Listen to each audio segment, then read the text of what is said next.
자, 이어서 해볼게요. 종합병원 뭐 이제 제가 자율과제로 말씀을 드렸는데 그러지 말고 여기서 직접 한번 해봅시다. 자, 제가 이거 화이트보드 지우는 동안 종합병원은 조직의 구성 성분으로 우리가 조직을 한번 나누어 보았을 때 어떤 식으로 구성되는지 생각해 보세요. 자, 종합병원 같은 경우에는 어떤 식으로 구성되어 있느냐라고 봤을 때 이런 것들 있잖아요. 종합병원 가서 엑스레이 찍어본 적 있죠. 방사선과에. 그죠? 그 다음에 이제 소변 검사나 피 검사하는 임상병리과라는 거 있어요. 그죠? 쭉쭉쭉 이런 과들 있어요. 이거 뭐라고 이야기할 수 있어요? 이런 부서들은 기술 지원이죠.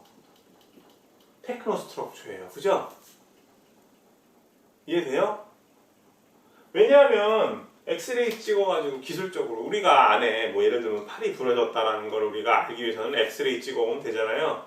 그죠? 그 다음에 뭐 폐에 이상이 있다 그러면 엑스레이 찍어보면 알 수가 있잖아요. 그죠? 그 사람이 폐에 어떤 문제가 생겼는지 엑스레이를 통해서 여러 가지. 그리고 방사선과에서 뭐 여러 가지 뭐 엑스레이만 찍는 게 아니죠. 뭐 CD 촬영을 할 수도 있고요.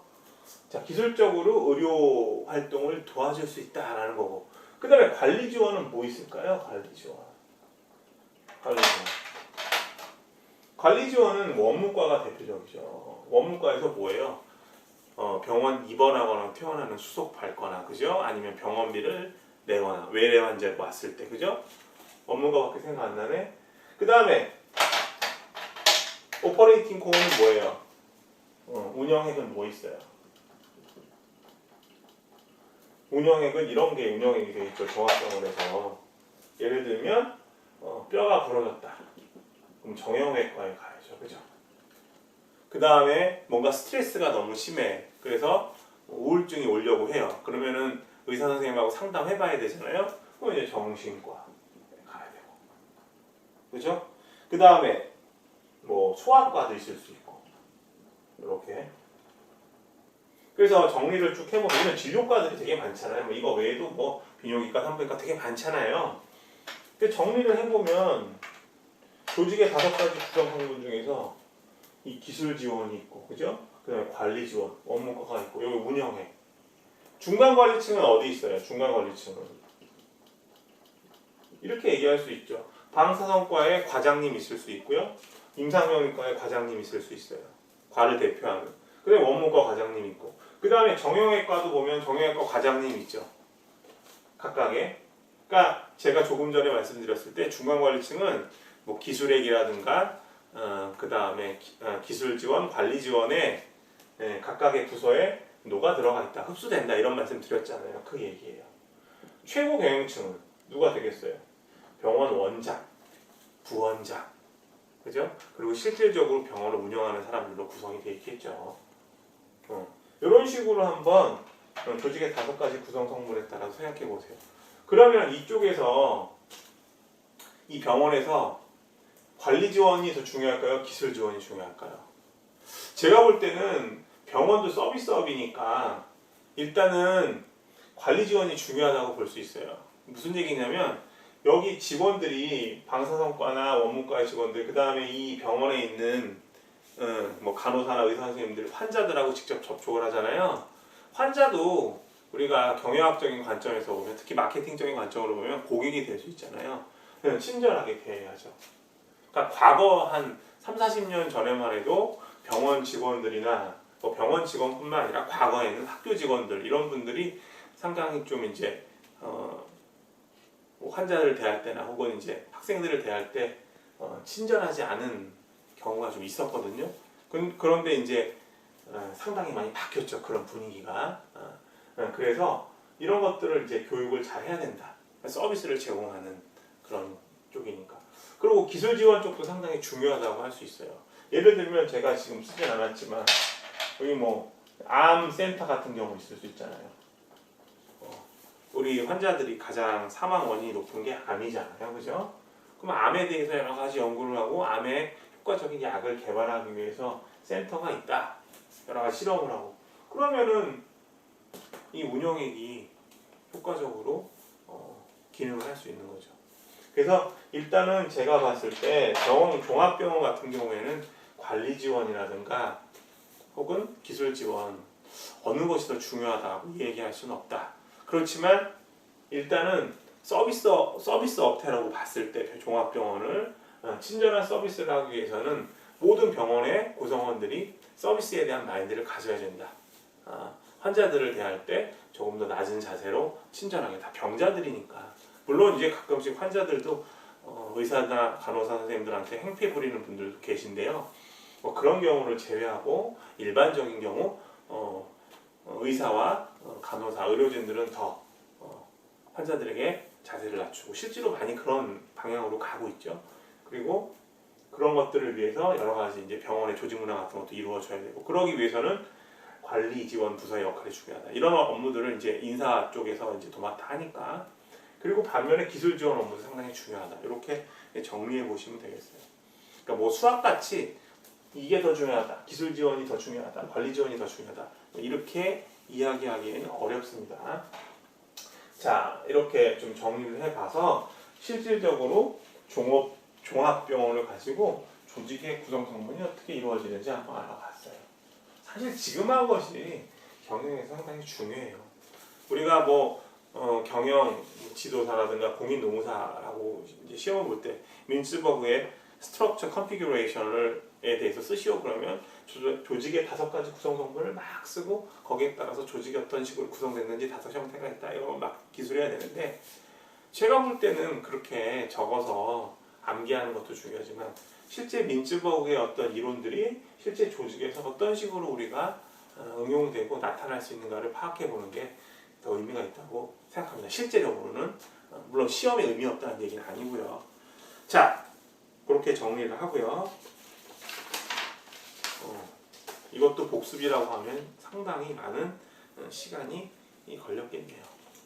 자, 5페이지 이제 드디어 진도 본격적으로 나가보죠.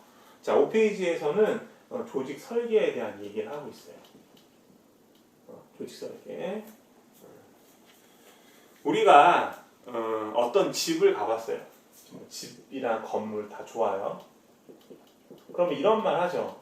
저 집 구조가 상당히 좋다. 구조가 좋아.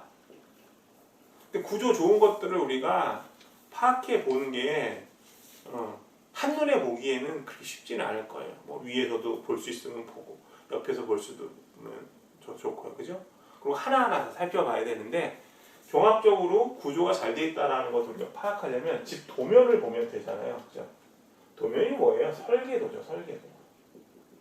우리 예를 들면 아파트로 이사한다 그랬을 때, 예를 들면 아파트가 흔히 말하는 34평형 아파트다. 그러면 34평형 아파트에는 보통 방이 3개가 있잖아요. 근데 안방에는 화장실이 또 따로 딸려 있고 수납 공간이 많아서 구조가 좋다, 이런 말 하잖아요. 그런 것들을 우리가 도면을 통해서 보면 알 수 있는데, 그래서 제가 드리고자 하는 말은 조직 구조라는 거는 오르거니제이셔널 스트럭처라는 거는 오르거니제이셔널 디자인, 조직 설계를 통해서 우리가 파악해 볼 수 있다는 거예요. 그래서 조직 설계를 다뤄요. 집하고 마찬가지로 조직이 어떻게 구성되니? 조직 구조가 어때? 조직 설계에 대한 얘기를 한번 해보자. 조직 설계에 대한 것들을 파악해 보면, 그죠? 우리가 조직 구조가 어떻게 이루어졌는지 제대로 우리가 알 수 있다라는 거죠. 자, 그래서 조직 설계하고 조직 구조를 같이 묶어서 보시면 좋고요. 조직 설계의 차원은 크게 2가지가 있어요. 하나는 컨텍스추얼이라는 거. 이거 컨텍스트가 우리가 상황, 배경 이런 뜻이죠. 그래서 우리말로 번역하면 상황 혹은 배경, 상황 배경적 차원, 디멘션이니까 차원이 있고, 2번째는 뭐가 있냐면 스트럭처럴 차원이 있어요. 구조적 차원. 구조적 차원이 있다. 이렇게 보시면 돼요. 조직 설계를 우리가 할 때 상황 배경적 차원이 있고 조직 구조하고 직접적으로 관련된 구조적 차원이 있구나. 자, 어떤 것들이 있는지 한번 볼게요. 우리 5페이지에 좀 정리가 돼 있어요. 그리고 그러면 하나 더 물어볼게요. 자, 좋은 조직이냐 그렇지 않느냐라는 건 조직 설계를 통해서 파악해 볼 수 있다. 우리가 도면대로 조직을 잘 구성을 하면 조직 구조가 탄탄하게 나올 수 있어요. 그러면 하나만 더 여쭤볼게요. 그럼 구조가 왜 중요하죠? 조직 구조가? 조직 구조가 용이해야, 그죠? 조직 구조가, 다시요. 조직 구조가 용이가 아니고 견실해야, 그죠? 조직 목표 달성이 용이하다. 달성 용이. 쉽다는 거예요. 조직 구조가 견실해야 조직 목표 달성이 용이하다. 우리 제가 앞에 복습할 때 조직화라는 거 말씀드렸었죠. 올거나이징, 그죠? 광의적으로 봤을 때는 조직 구조를, 조직 형태를 어떤 식으로 가져가느냐. 그래야 여러 가지 명령 체계라든가 의사결정 체계가 구조를 통해서 우리가 이루어질 수 있잖아요. 조직 구조를 통해서. 아니, 무슨 얘기냐면 군대 같은 조직은 이론적 명령 체계잖아요. 예를 들면 장군이 있고 여기 뭐 대령이 있고 근데 중령, 소령, 그죠? 대위, 중위, 소위, 그 다음에 뭐 준위, 하사관 이런 식으로 쭉 명령 체계가 있어서 일사불란하게 이루어지잖아요. 그죠? 이게 어떤 구조예요? 수직적인 조직 구조, 피라미드 형태. 그러니까 명령 체계라든가 여러 가지 의사결정이 효과적으로 이루어질 수 있죠. 그런 것들이 효과적으로 이루어지면, 그죠? 명령 체계나 의사결정이 잘 이루어진다고 하면 당연히 조직 목표 달성이 용이해지죠. 어떤 경우에는 전략을 잘 수행하기 위해서 합리적인 조직 구조가 요구된다. 다시요. 전략 목표를 잘 달성하기 위해서 혹은 전략을 잘 달성하기 위해서는 조직 구조가 중요하다는 이야기를 하기도 해요. 자, 여러분들 이렇게 정리를 좀 하고요. 하나하나씩 볼게요. 지금 공부할 거는 조직 설계의 요소 중에서 차원 중에서 첫 번째 상황 배경적 차원을 볼 거예요. 자, 첫 번째 거 한번 볼게요. 첫 번째 거 어떤 게 있냐면요. 첫 번째는 Strategic Goals of Organization. 이거 뭐예요? 우리말로 바꾸면 다 지우고 할까요? 상황 배경적 차원의 첫 번째는 Strategic Goals of Organization이니까 조직의 전략 목표죠. 그냥 전략이라고 할게요. 전략 목표.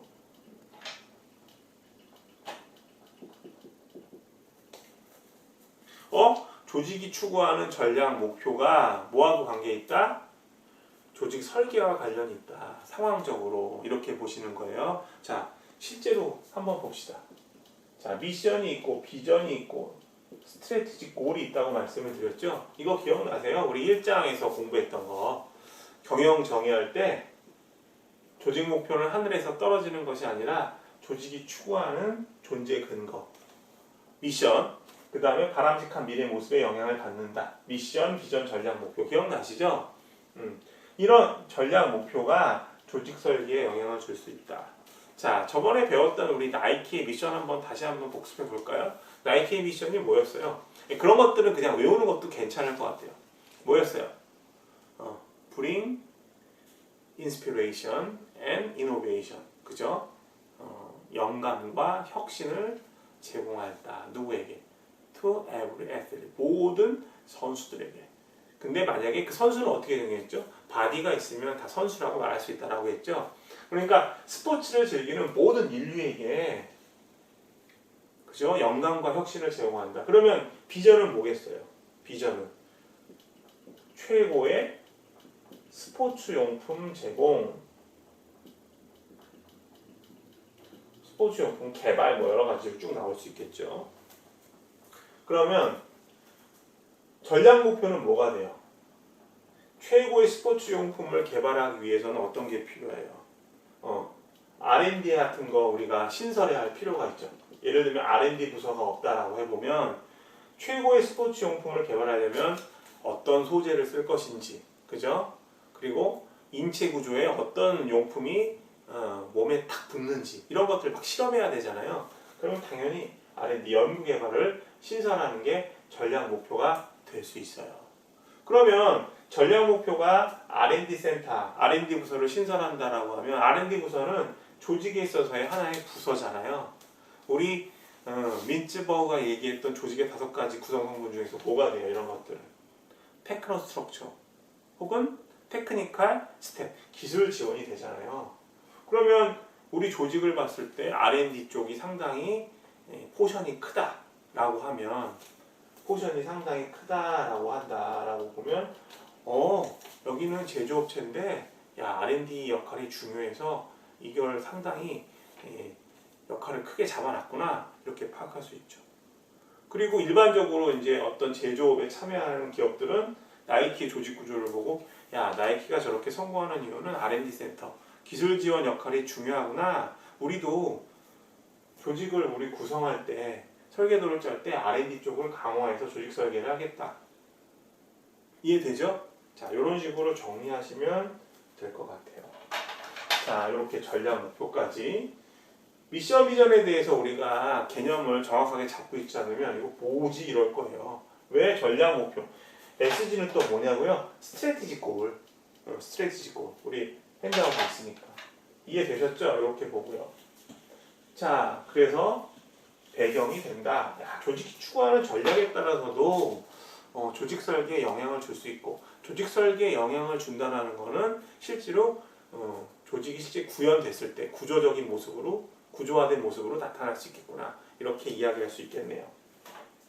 자, 두 번째는 뭐가 있느냐? 두 번째는 environment라고 해서 환경이에요. 환경. 이 환경이라는 게 뭐 바다가 오염되고 뭐 대기가 오염되고 이런 환경이 아니라, 이 환경은 이 조직이 이렇게 있으면 조직에 영향을 줄 수 있는 외부 영향 요인을 생각하시면 돼요. 영향 요인. 이 정리를 좀 해보면, 그래서 환경은 우리가 뒤에서 배울 거예요. 4장인가 5장쯤에서 배울 텐데, 4장에서 배우나? 4장에서 배우는데 챕터 4에서 화이브일 수도 있어요. 크게 우리가 이제 제너럴 인바이러먼트하고 그 다음에 두 번째 태스크 인바이러먼트하고 나눠볼 수 있어요. 이거는 이제 일반 환경이라고 이야기하고요. 제너럴 인바이러먼트, 그 다음에 태스크는 과업 환경이라고 얘기하거든요. 그래서 그냥 말씀만 제가 이제 필기 안 하셔도 돼요. 이거 다 알려면 시간 걸리니까, 어차피 4장에서 배우니까. 일반 환경에서의 기본적인 요소는 이코노믹 컴포넌트, 경제적 요소, 이코노믹. 그 다음에 두 번째로는 폴리티컬 혹은 로, 정치 법적 요소. 그 다음에 세 번째 소셜 컬처, 사회 문화, 사문. 그 다음에 네 번째로 테크니컬, 기술적 요인이 있어요. 그다음 예를 들어서 경제적 요인 같은 경우에는 이런 거죠. 뭐 우리나라 같은 경우 지금 이제 항공사나 여행사 같은 경우에는 상당히 지금 경제적 영향을 많이 받아요. 환율 변동에 따라서, 그죠? 지금 뭐 코로나 영향이 워낙 크기도 하지만 이제 그런 것들을 통해서 우리가 파악해 볼 수 있어요. 환율에 따라서, 그죠? 예를 들면 뭐 달러 가치가 원화 가치에 비해서 오르는 경우, 내려가는 경우, 이런 경우 여행을 가고 안 가고 차이가 많이 나죠. 왜냐하면 항공사 같은 경우에 이제 비행기표 같은 걸 보면은 이제 유류 할증료 같은 게 붙잖아요, 그죠? 유류세 같은 것도 경쟁 요인이 될 수 있겠다, 그죠? 환율에 대한 얘기도 할 수 있겠지만 여러 가지 요인이 복합적으로 작용해서 조직에 영향을 준다. 그래서 여러분들이 이번 시간에 기억하셔야 될 거는 뭐 일반 환경 요소가 뭐고 과학 환경 요소가 뭐다 세부적으로 알 필요는 없고요. 그냥 일반 환경 요소건 과학 환경 요소건 외부 영향 요인이다, 이렇게만 기억하시면 될 것 같아요. 그리고 4장 공부하실 때 우리가 환경에 대해서 공부할 때 일반 환경 요소와 과학 환경 요소 앞에서 살짝 다뤘었지만 기억하시면 될 것 같아요.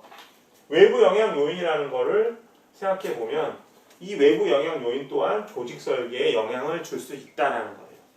그죠? 예를 들어서 경쟁이 치열하다라고 하면 경쟁이 치열하다라는 거는 우리 기업하고 우리 조직하고 경쟁하는 회사들을 얘기하는 거 아니에요.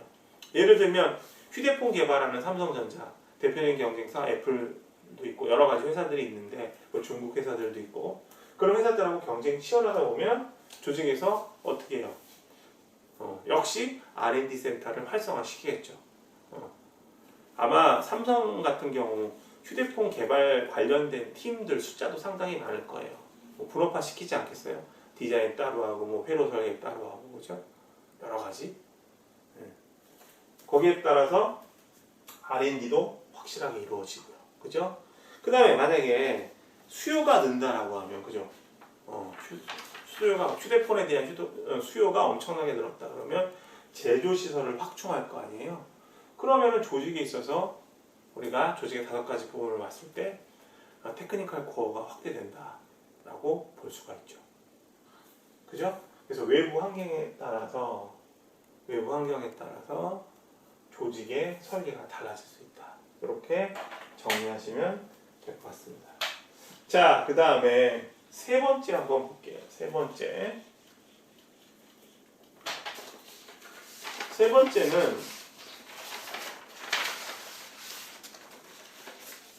규모예요. 규모. 잠시만요.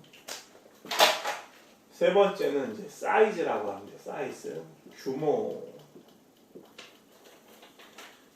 요거는 그냥 우리가 보통 그 조직 구성원 수를 가지고 이야기를 많이 해요. 그래서 보통 뭐 대기업, 그 다음에 중견기업이라는 게 있거든요. 그 다음에 중소기업. 여러분들 이렇게 지금 제가 판사한 거 보시면 대기업이나 중소기업들은 익숙하실 텐데 중견기업은 좀 생소하실 수 있어요. 어떤 식으로 얘기하냐면 300명 이상은, 그러니까 대기업이나 중견기업, 중소기업을 나누는 기준은 여러 가지가 있어요. 뭐 자산 규모, 그 다음에 뭐 평균 매출, 여러 가지 뭐 계량적인 지표들이 많은데 통상 이렇게 보시면 돼요. 300명 이상으로 진짜 규모가 크다, 구성원 수가 많다 그러면 대기업이라고 보시고, 누가 봐도 작은 기업이다, 뭐 직원 수가 막 30명 이하다, 혹은 50명 이하다, 그럼 중소기업이고 나머지는 다 중견기업이에요. 사실은 중견기업의 그 범위가 상당히 크거든요. 어떤 경우에는 대기업에 가까운 중견기업이 있을 수 있고, 어떤 기업은 중소기업에 가까운 중견기업일 수도 있고, 그야말로 중견기업다운 중견기업이 있을 수 있고요. 그러니까 통상 우리가 구성원 수로 얘기할 때는 300명 이상이면 대기업이라고 이야기를 많이 해요. 물론 이제 자산 규모라든가 매출 이런 것들을 봐야 되겠지만, 어쨌든 이런 거에 따라서 조직 설계가 달라진다는 건데, 예를 들어서 대기업 같은 경우는 미리 좀 말씀을 드리면, 미리도 아니다, 우리 공부했었지. 어떤 조직 구조를 갖겠어요? 대부분 이런 조직 구조예요. 디비저널 스트럭처. 사업부 구조. 이거 우리 앞에서 공부했었죠?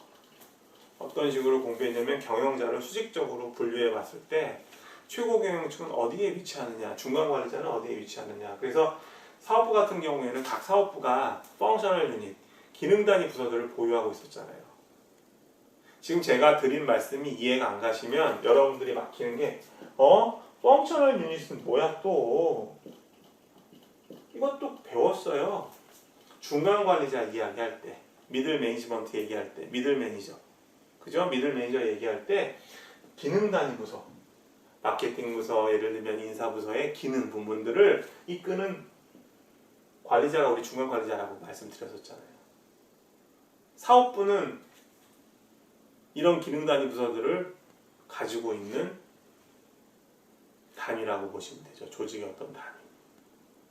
그죠? 그래서 대기업 같은 경우에는 디비저널 스트럭처로 가고, 중견기업이나 중소기업은 펑셔널 유닛. 요거는 안 배웠다. 펑셔널 유닛 스트럭처, 기능 단위 조직으로 가요. 그러니까 무슨 얘기냐면 조직 구성원 수에 따라서 규모를 크게 하는 조직 구조가 있을 수 있고, 규모가 작은 조직에 적합한 구조가 있다라고 보시면 이렇게. 자, 그 다음에 네 번째 한번 볼게요. 네 번째는 뭐냐면 조직 문화라는 거. 조직 문화.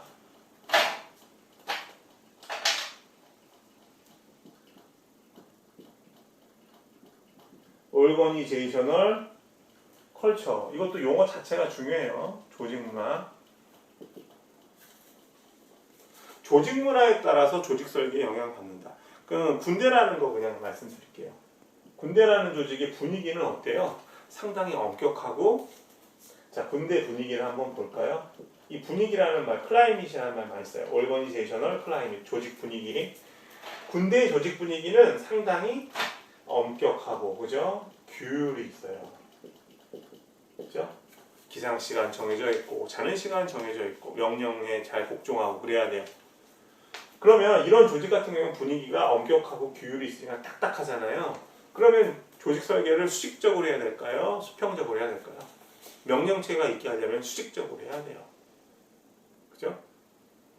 일반 사병도 보면 병장 있고, 그죠? 상병 있고, 1등병 있고, 2병 있잖아요. 명확한 위계, 수직적으로 구성된다. 그죠? 이런 것들 잘 파악해 보시면 역시 조직이 갖고 있는 분위기도 조직 설계에 영향을 줄 수 있구나. 그 다음에 이제 마지막으로 조직이 보유한 조직 기술이라는 게 있어요. 오르거니제이셔널 쓰기 싫으니까 이렇게 하자. 테크놀로지. 조직이 보유한 기술. 예를 들면 이제 우리나라 성수동인가 거기 가면 구두 만드는 회사들 많죠. 근데 구두 같은 경우에는 이제 또 특히 인기 있는 구두가 수제 구두잖아요. 우리가 이제 유명한 구두, 특히 뭐 이탈리아 같은 구두를 보면 대부분 이제 수제로 만들거든요. 핸드백도 마찬가지지만 가죽으로 만드는 제품 보면 그래서 이제 이 장인들이 있어서 구두뿐만 아니라 시계도 그렇죠. 스위스 같은 경우 시계 유명한데 스위스 시계 같은 경우도 장인들이 있고 장인한테 여러 가지 기술을 배우는 도제라는 거 있잖아요. 도제. 마스터 어프렌티스. 그래서 그러면 이 도제가 이제 장인한테 오랜 시간에 걸쳐서 여러 가지 직무 관련된 기술을 배우죠. 그죠? 그럼 이 도제가 나중에 성공해서 어느 정도 일을 하게 되면 또 밑에 도제를 두고 그래서 직무 관련 기술이 이렇게 직접적으로 이어질 수 있도록 명령 체계가 직계적인 구조를 우리가 라인 구조라는 말을 써요. 라인 스트럭처. 예를 들어보면 그러니까 예를 들면 조직이 핵심적인 기술을 갖고 있다. 어떤 제조업에서 이제 구두 만드는 회사를 얘기했는데 구두 만드는 회사 같은 경우 이 기술을 갖다가 새롭게 조직에 들어온 사람한테 전수해 줄 필요가 있으니까 라인 조직으로 가는 것이 필요하다. 설계에 영향을 줄 수 있다는 거죠. 자, 그래서 2부는 여기까지 마치고요. 3부 진행하도록 하겠습니다.